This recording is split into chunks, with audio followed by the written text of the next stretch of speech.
Kinuha ko ang kutsilyo at hiniwa ko ang karneng hawak ko.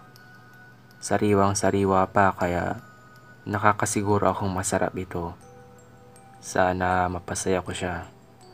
Ewan ko, basta alam ko magiging masaya siya. Napakarami kong putahing ihahanda. Panigurado mabubusog siya. Alam ko kasing pagod na pagod siya palagi sa trabaho niya. Pero wala lang siyang magawa dahil wala kaming makakain kung titigil siya. Ako, isang hamak na labandera lamang.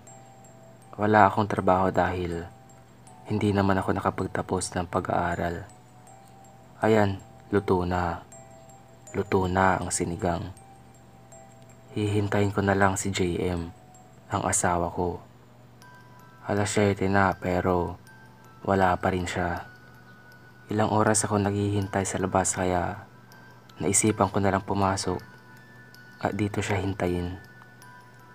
11:00 na pero wala pa rin siya.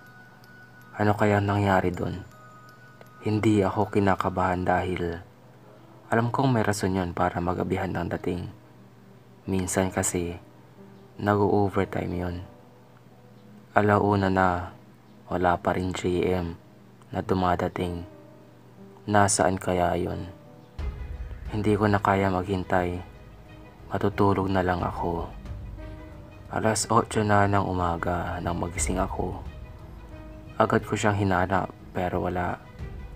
Napansin kong nandoon pa rin ang pagkain sa mesa kaya pinuntahan ko yon at ililigpit ko na sana. Pero naalala ko, kahapon pa pala nandito ang asawa ko. Napatawa ako sa isip ko at nasa pinggan na pala siya. Sayang naman to, masarap pa naman siya. Palagi niya akong binibiro, matikman ko nga. Una kong tinikman ang adobo, medyo malangsa, pero okay lang naman ang lasa. Sinunod ko ang dinuguan, napakasarap nito. Agad kong sinunod ang sinigang. Tama lang ang lasa.